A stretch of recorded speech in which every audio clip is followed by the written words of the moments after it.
With Mr. Review, we spring into action with breaking reviews. We've been talking about linkage institutions, political parties, interest groups. These institutions link we the people to you, the government. Linkage institutions. But another linkage institution would be elections. Oh yes, we the people get to vote. This links us to the government.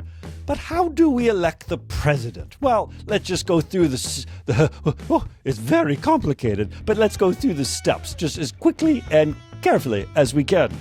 Well, you've got to have a candidate for president for one, and those candidates engage in those early caucuses and primaries to get the momentum so as to gain a party's nomination. Must be nominated by one of the major parties if you want to be president. This is why Iowa, New Hampshire, at least in the past, not so sure about the future, have been so important, gaining that momentum. You must win in the caucuses and primaries to get delegates who will vote for you at the party's national convention.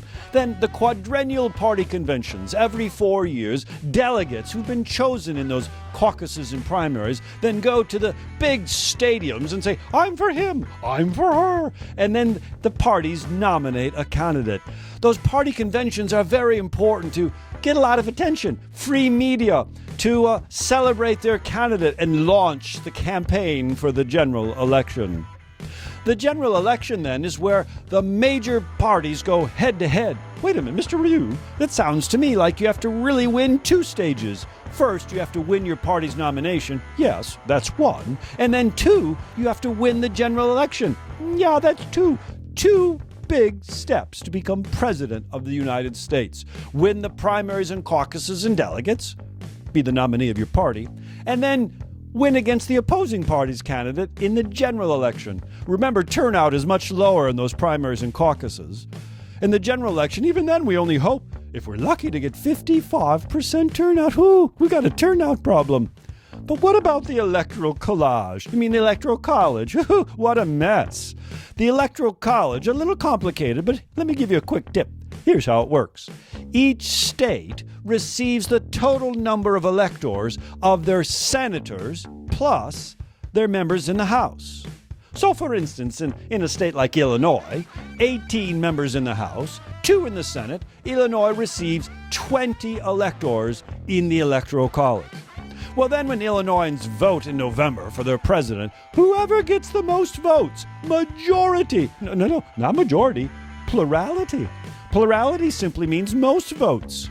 So if there are 3 or 4 parties, it's still whoever receives the most votes receives all of those states' electoral votes.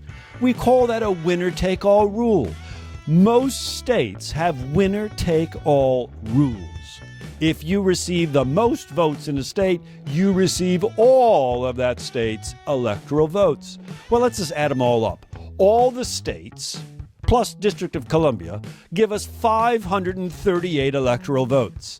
That means to be president, you must win a majority of the Electoral College. That's 270 electoral votes. If no candidate receives a majority in the Electoral College, the House of Representatives picks the next president. Doesn't happen very often, but what does seemingly happen often is the person with the most total votes in the national election doesn't win the presidency.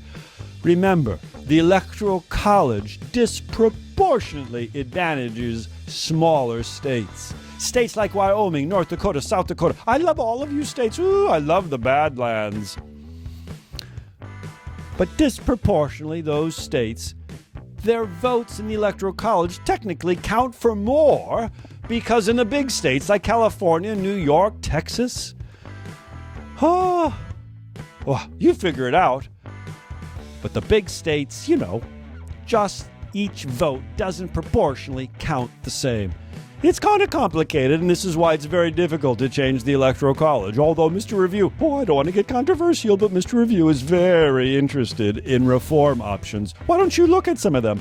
The Electoral College. You want to be the president of the United States? Win the primaries and the caucuses, win your party's nomination, go to the party conventions, be nominated by your major party, win in the Electoral College, and when you grow up, I guess anyone can be president. Spring into action now with breaking reviews.